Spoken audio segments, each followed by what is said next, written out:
Anybody know what time it is?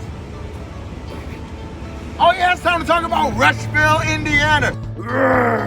We're here, we're back on tour, traveling all over Indiana, talking about our rich history. It's time to put on a show. You know what I'm saying? Like we're at the Princess Theater.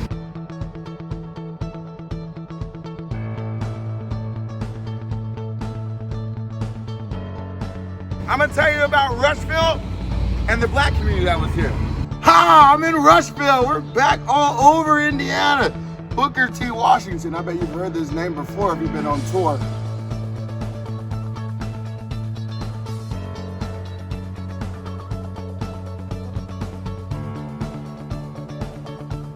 I'm gonna tell you a little more about it and what this name is doing in Rushville, Indiana. So imagine it's 100 years ago. I live in Rushville. This is where I go to school. The school was named after Booker T. Washington, who was a tireless supporter of education for freedmen and their descendants. He was an American educator, author, orator, and advisor to presidents of the United States. He was from the last generation of black leaders born into slavery. His picture hangs at the top of the staircase inside the former school.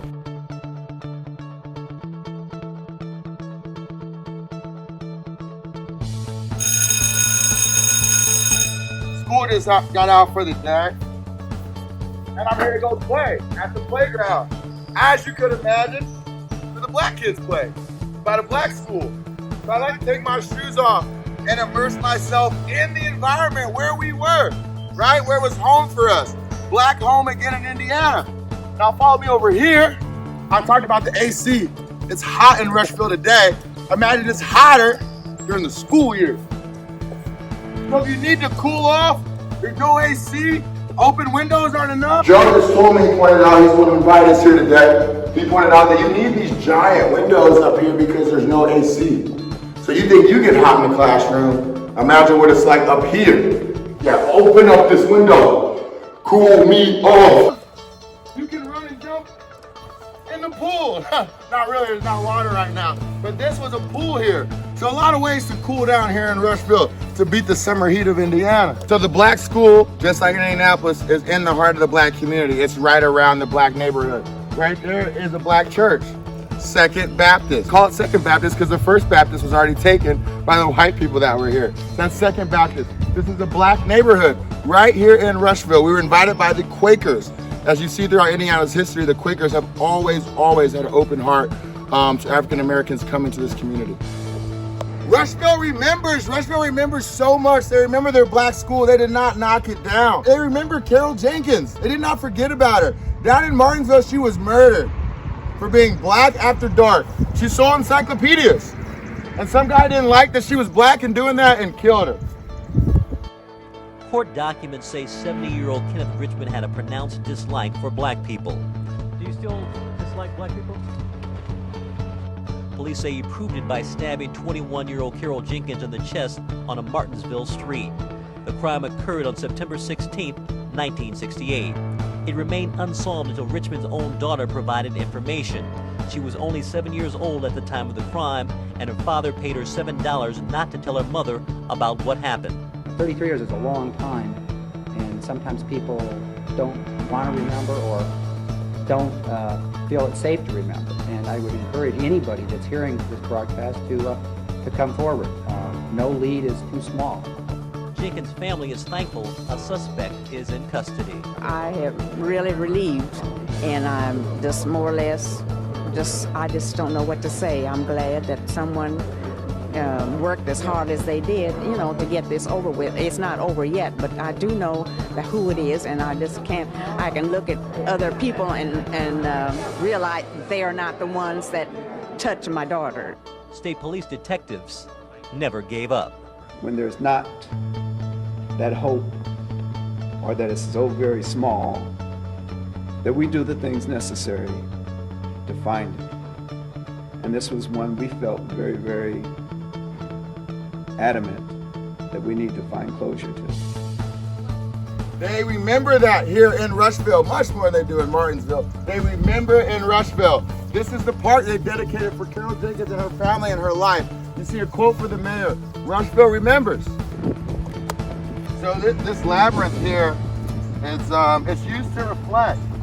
You're supposed to take time as you navigate your way through this and maybe think about what you want the future to look like, what it looks like currently. We still see a lot of senseless death and killing, right? That we can't forget about. We have to remember this. We have to think about how we can make things better. One of the reasons why we walk and talk is for Chris Beatty, one of the guys I looked up to, who was shot and killed senseless violence. Another reason why we walk is for Mario McCullough, cathedral football player, who I coach. Senseless violence. I lost one of my best friends in middle school. My best friend in middle school died in 2015, senseless violence. So as we walk around here and we reflect on senseless violence for no reason in our community, we have to change it, no matter what the race is, what the gender is, what the age group is, what the community is. Senseless violence has got to stop. Carol Jenkins' life was lost due to senseless violence.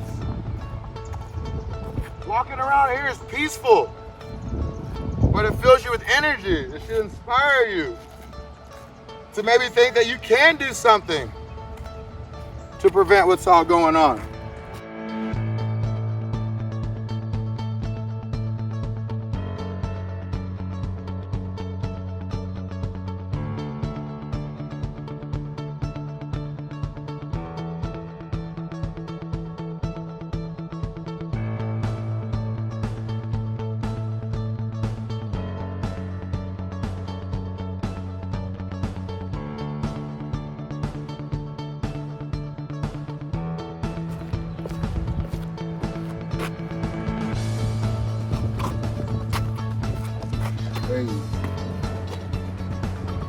It's like, I think too, it's like to understand each other, really, that the path is this, this is the best way.